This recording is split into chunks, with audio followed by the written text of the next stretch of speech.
Masyadong malayo na po yung 2028. Baka pag dumating po tayo sa 2028, bankrupt na po ang Pilipinas. Katulad po nung nangyari nung panahon ni Marcos Sr., yung tatay nito, na bankrupt pala yung Bangko Sentral noon. Pag-uusapan natin ngayon, ito po, no? Bato.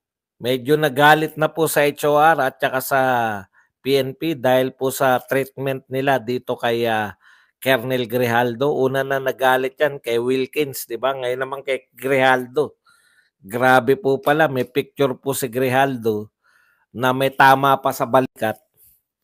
Grabe, kaya po galit na galit si Bato, no? Sabi niya nga, kung siya yung PNP chief, hindi niya papayagan na yung mga general niya ay ginaganyan ng Quadcom.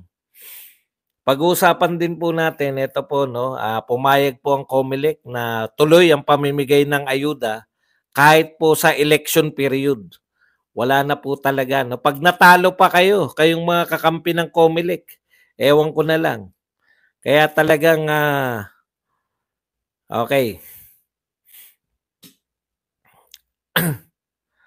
Pag-uusapan din po natin, ito pong si Grace po, pinagtanggol pa rin po yung pagdadagdag ng DPWH. Tandaan nyo po no kung bakit po nila siniro yung PhilHealth, no? Yan po yung parusa nila sa PhilHealth. Pero dahil palpak po yung DPWH, ang parusa po nila hindi po siniro yung DPWH. Dinagdagan po at binigyan ng pinakamataas na pondo. Si Grace po, nagtataka nga ako, no? Feeling niya siya talaga yung nagbibigay ng pondo.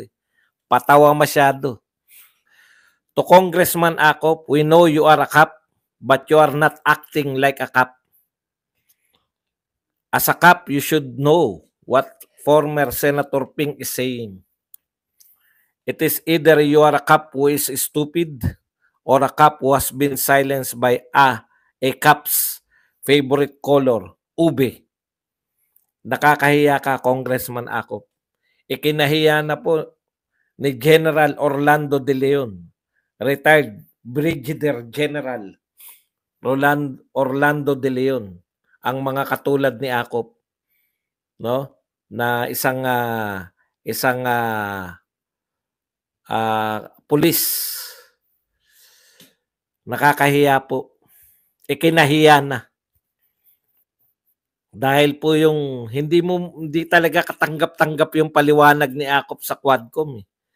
Kahit na ano na lang sasabihin, no? Si Duterte raw yung kumbaga pinaka-mastermind ng drug trade sa Pilipinas. Yung drug war daw ay budol dahil gusto lang nilang i-eliminate yung kanilang mga kalaban. Sino pong maniniwala? Wala pong Pilipinong matino ang maniniwala dyan. Ito po, grabe po. Nakita nyo na ba yung picture ni Grijaldo? Talagang ano pala yan, bagong opera. No? Bagamat bagong opera, ikinulong pa rin. Doon po sa kulungan ni Zulaika, dyan po sa House of Representatives. Sabi po ni Ronald Bato de la Rosa, alam niyo po, mga dating general po itong mga nagsasalita, no? Mga honorable generals na retirado, yung iba ay senador, senador. Yung iba po ay sa ibang tungkulin. Sinebriha nga, alam ko sa MMDA pa . Hindi na po nila natiis kung anong ginagawa ng mga kasalukuyang Quadcom. Wala silang pakialam, no? Alam nyo, eto po, basahin muna natin. What is happening to our country? Even the human rights of a police colonel is being trampled. Ano po to Active. Active to si Colonel Grijaldo, di ba? Even the human rights of a police colonel is being trampled on by the government that he has sworn to serve and protect. Colonel Grijaldo was recuperating from a shoulder operation in a hospital in Pasig when he was arrested by people from the House of Representatives this afternoon.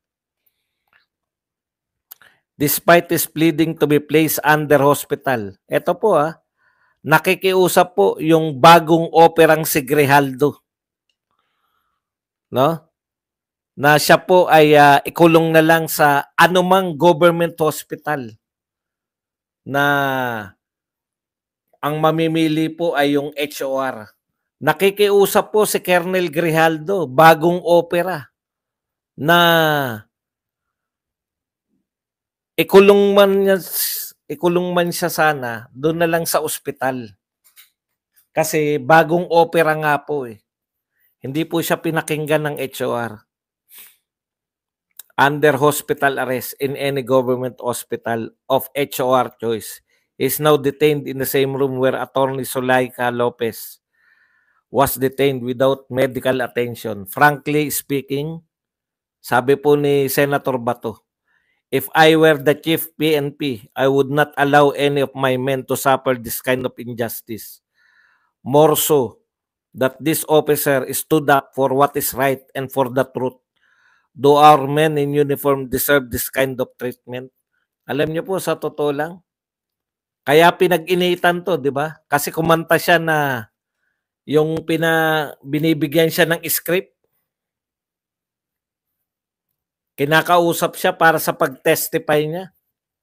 Nung siya ay nag-testify, nagsabi po kasi siya ng totoo sa Senado. Ayaw po ng mga taga-Quadcom yata yung nagsasabi ka ng totoo. Ito po, nagsabi po na totoo na inopera. Hindi pa rin po naniniwala. Pinagpilitan nila na kaya siya iko-contempt dahil hindi nakakadalo. Paano nga makakadalo? Inoperahan nga. Human rights. Nasaan na kayo? Wala, dehin bukiki ang mga human rights. Ito po yung mga tao ng gobyerno, hindi po ito sa bagay.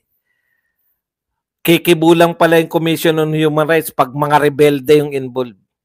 Pag tao nga pala sa gobyerno, lalo na yung mga kapulisan, wala silang pakialam. No? Pinakulong si Zulaika Lopez dahil sa pagtestigo sa Congress, wala silang pakialam. Kaya masisisi nyo ba yung mga tao? Kung hindi, mga Duterte lang ang hindi nyo kayang ganyanin. Masisisi nyo ba na pag may iniimbitahan kayo, mas gusto pa magtago na lang kaysa pumunta dyan sa inyo? Iko-contempt nyo lang eh. Grabe. Ito pong mga to, umatin po yan sa mga hearing nyo. Kasama pa si Wilkins. Swerte naman pala ng mga taong hindi na lang umaatin ng hearing. Magtatago na lang. Hindi nyo makukontempt. Grabe itong mga tao na to. Wala na kayong pakundangan sa human rights. Wala na ba tayong human rights sa Pilipinas ngayon? Commission on Human Rights. Yan dapat ang sinisiro ang budget eh. Grabe, direkta po lahat. Bawas sa mga DepEd. Binawasan nila yung DepEd. Ano katwiran nyo sa pagbabawas nyo ng computerization program ng DepEd? Wala lang, trip lang. Sabi lang ni Martin at ni Saldico. Yan hindi po ako nagsabi niyan. Vice President po ng Pilipinas. At pinatutunayan po. Meron sila ngayong tagapagtanggol. Ito pong si Grace po. Ang dami ng issue. Okay lang sa inyo na hindi maipaliwanag yung mga ginagastos ng pamahalaan. Okay lang sa inyo na hindi sinasabi sa atin saan napunta yung pinagbilhan ng ginto, saan dinala yung budget na kinuha sa PhilHealth, saan na yung Maharlika Fund. Okay lang sa inyo yan lahat. Sabi nga ni Marbil, yung droga, hindi naman talaga adik ang tumitira niyan, kundi nag-extend ng oras. Ito po, sabi ni Lacson, only the president can save the Constitution from becoming wastebasket bound by exercising his line item veto power once the enrolled bill lands on his desk. Okay, ano po ibig sabihin? Wastebasket na raw po ang Constitution natin. Wala. pinagtatawanan lang tayo. Kung ano po ang gawin nila diyan sa ng mga congressman, wala pong nagagawa ang lahat eh. Militar, ipakulong nila anytime gusto nila, ipakulong ang mga militar, mga attorney, mga tao ng gobyerno, ipapakulong nila through contempt, power. Wala silang pakialam. Babastusin mo yung general, babastusin mo yung colonel. Ang hindi makapayag, yung mga retiradong general. Yung mga retiradong sundalo. Pero ito mga nasa pamunuan ng AFP at PNP, okay lang sa kanila lahat. Yung nagaganap. Ngayon, yung simbahan natin, takantaka tayo, no? Wala na po talaga yung simbahan natin. Bulag. Wala po kayo pong mga kaparian natin. Katoliko po kami.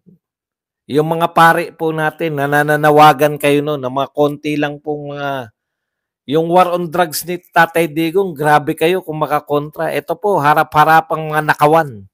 Hindi maipaliwanag na pondo nawawala. Okay lang sa inyo mga kaparian. Oligarko natin, solid. Solid na solid kayo. Umaray ba kayo kay Duterte? Hindi kayo nakapagnakaw ng legal? Ngayon, balik ang buhay. Balik sarap buhay ang mga oligarko ngayon. Tindi nyo. Simbahan, oligarko, mga militar at kapulisan. Solid lahat beyond this government.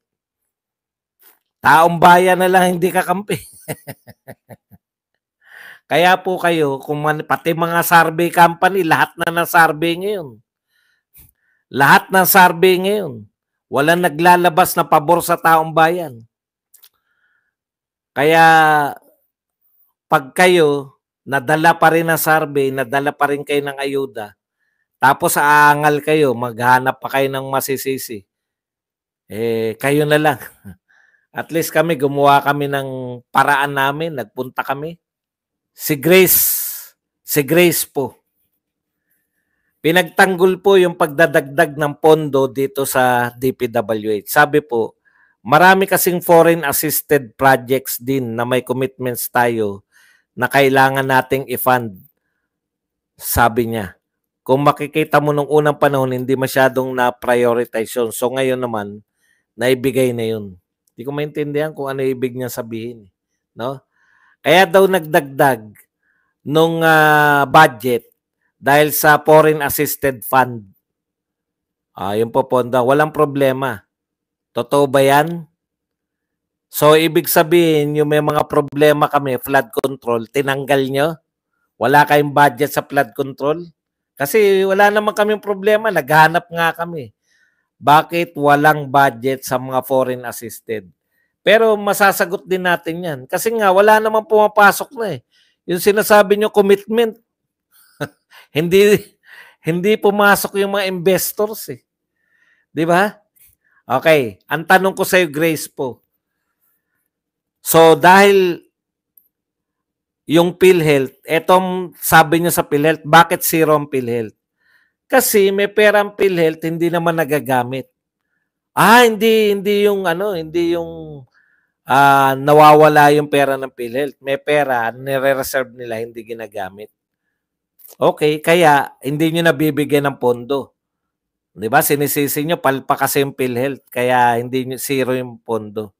Ang tanong ko, Grace po, wala ba tayong problema sa mga flood control project nung nagdaang taon? Kasi siniro nyo yung, may nakita kayong problema dito sa DPWH, ay sa PhilHealth, siniro ninyo. Walang budget ang PhilHealth. Ang tanong, dalawa tanong ko dyan eh. Unang tanong, saan mapupunta yung kinokolekta yung tax? Sin tax. Tax po to sa mga sigarilyo, tabako, at saka matatamis na mga inumin. Soft drinks, etc. Saan mapupunta yung 80% na tax na yan kung hindi mapupunta sa PhilHealth? Di ba? Saan mapupunta? O ikalawa kong tanong, siniro ninyo yung PhilHealth. Isi-zero rin ba ninyo yung mga may problemang flood control projects? Kasi yan yung una nating inaangal eh. Asan yung mga flood control? Hindi makita. 5,500 ang paliwanag ng Pangulo. Una, nasagasaan ng barko. Ikalawa, na overwhelm. Dahil ba dyan, hindi na kayo magbabudget dyan? Basahin natin sinabi ni Grace po. Mayroon ding flood control. Pucha, kaya pala mataas yung DPWH, tuloy-tuloy rin pala yung flood control. Wala po ba tayong problema sa flood control? Wala kayong nakikitang problema? Basahin natin sinabi ni po. Pero ang pagkakaiba din ngayon kasi ang dami ring naging problema dyan. Ikaw rin na sumasagot ha. Sagot po Grace po. May problema ba tayo sa flood control projects natin nung nagdaan? Basahin natin. Kasi nga, ang dami ring naging problema dyan. Kung maraming problema, katulad ng PhilHealth ba, isisiro nyo? Tanong, may problema ba tayo sa poponduhan nyo yung computerization ng DepEd? Hindi ba karapat-dapat na ponduhan yung computerization ng DepEd? Dapat, di ba? Bakit nyo kinaltasan ng 10 billion? Ang sagot ni Grace po ganito. Malaki para naman yung budget ng DepEd eh. Hindi yun yung question eh. Bakit nyo kinaltasan kung kailangan ng computer ng mga estudyante? Malaki pa rin naman yung budget ng DepEd kahit kaltasan namin. Ang tanong, bakit nyo nga kinaltasan? Etong DPWH. May problema ba tayo sa implementasyon ng pagpapatupad ng mga flood control? Eto sagot niya. Kasi nga, ang dami rin naging problema dyan. Tuloy natin. May mga anomalya din dyan. Di kung may anomalya at may problema, so babawasan natin yung budget. Kaya mayroon ng guidelines na kailangan audit report. Ayun naman pala. Tuloy ang ligaya. Tuloy ang project ng flood control. Lalagyan lang ng mahigpit na guidelines. Bakit hindi nyo in-apply yan sa PhilHealth?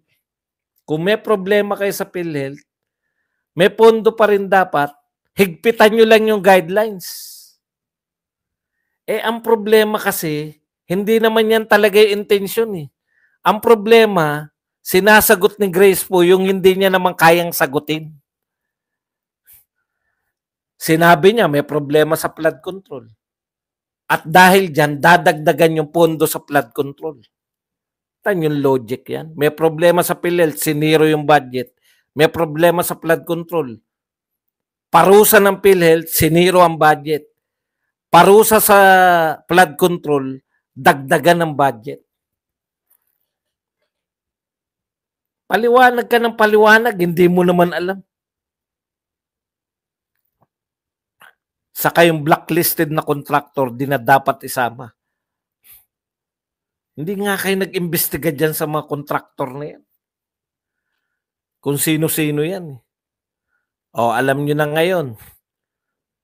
Na blindside kayo, pati kayong mga media. Ngayon, panayang hirit ng mga katulad ni Karen Davila. Paano? Nilibang kayo lahat. Huwag na nating iboto lahat yan. Lahat ng mga makamarcos na senador, huwag nating iboboto. Para ngayon, pag binoto nyo mga Duterte, nakita nyo naman.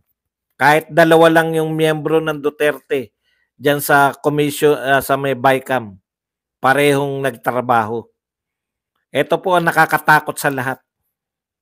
Sabi po ni BP Sara, ginawan legal ng gobyernong ito ang vote buying. Alam niyo si BP Sara, pag-uusapan pa lang, nakita na niya yung problema. Ginawan legal. Ngayon po, pinatotohanan po nitong mga taga-COMELEC. Ano po ang sabi ng COMELEC? COMELEC allows. Yan. COMELEC allows aid distribution during election campaign period. bawal pong bumili ng boto nung unang panahon bago tong COMELEC na to. Bawal ang vote buying. Ngayon po, ayon kay BP Sara, yung ayuda ay isang paraan ng vote buying. Nililegalize mo yung vote buying. Akala natin, pag campaign period na, bawal nang mamigay ng ayuda kasi garapalan na yun eh.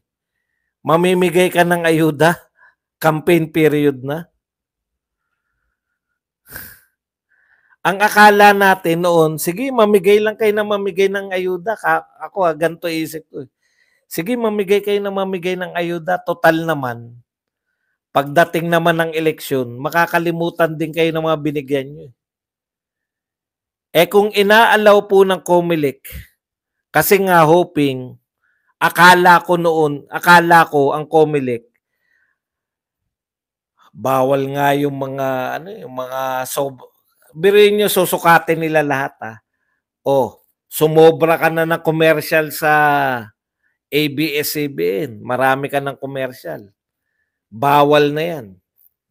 Susukatin nila. Sobrang dami na ng commercial mo sa Facebook at saka sa YouTube. Bawal na yan. Lahat po, ang daming bawal ng COMELEC. Pero yung pamimigay ng ayuda, putya, eleksyon na bukas. Pila kayo dyan. Ito, galing to kay congressman. Ayuda to.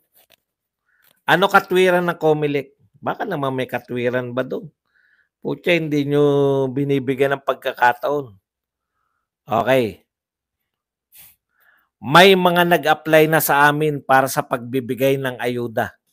At ang COMELEC po, sabi ni Garcia to, at ang COMELEC po, tatandaan ng lahat, tandaan nyo raw kayong lahat, ay hindi magiging hadlang para sa pagtulong sa ating kababayan, lalo na po yung mahirap nating kababayan. Ako, ang iniisip ko, malayo pa naman yung eleksyon. Pagdating naman ng eleksyon niya, nakalimutan na kayo. Pinayagan, no? Election period. Ano po yung mga ayuda na yan? Tulong panghanap buhay, tupad. Assistance in Individuals Crisis Situation, IX. Ayan, no? Commission on Elections approved the distribution of aid under programs of Department of Social Welfare and Development and Department of Labor and Employment even during election campaign period. Pucha, campaign period. Namimigay kayo ng ayuda. Anong panama nung ano? Kaya pala naghabol tong mga senador, no? 208 million din yun per senator. Magagamit din pala, mamimigay sila,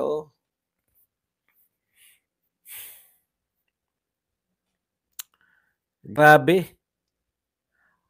Ginawang legal. Ang sabi ni BP Sara, ginawang legal yung vote buying. Ngayon po, ginawang legal yung vote buying kahit malapit na eleksyon. Ang cut-off period, parang namimigay na lang ng lugaw yan. Nakita niyo mga namimigay ng lugaw sa eleksyon? Ang ginagawa po kasi para makaboto, lalo na sa mga probinsya, no? Kaya po talo po yung mga laging panalo eh.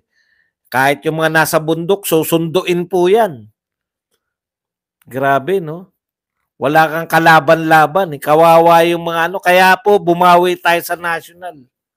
Bawi tayo sa national level, no? Mag-ano po tayo. Iboto po natin yung mga Duterte lang. Okay, huli po nating pag-uusapan. Ito pong kaya, no? Kaya Atom. May pahayag na po itong si Dr. Badoy. Basahin lang natin, mahaba po to, pero hindi po natin babasahin lahat. Yung mga pertinent, yung mga ilang maikling ano lang para mapaliwanag po sa atin. Kasi pinagmalaki po ng lahat ng press na panalo si Atom Arroyo dahil ayaw nila naman ni-red tag, no? Hindi ko rin ganong maunawaan kung ano ba yung ni-red tag dito kay Atom Arroyo. Okay, titignan muna natin Ito po yung sinabi ni Badoy.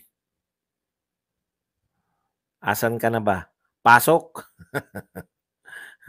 Ni Dr. Badoy po na isa po sa mga dinimanda. Dalawa po sila ni Eric Celis. Mga ipanaw congressman to. Ito po. Ito po ay ni-thread. Anong tag doon? Ni-repost nito ni Mark Lopez. Today, I received the decision of court. Si ano po to si Dr. Badoy. Today, I received the decision of the court awarding Atom Arroyo as reparation for wounding his feelings. Yun yung termino pala, no? Wounding his feelings and causing him sleepless nights. When I correctly identified this mother, Carol Arroyo, as a member of CPP, NPA, NDF. So hanggang ngayon po, pinangangatawanan, no? Pinangangatawanan po ni Dr. Badoy na yung nanay ni Arroyo ay miyembro po ng rebelding grupo na yan. Okay? I am perturbed by this temporary setback. Ako'y medyo ano ba yung unperturbed?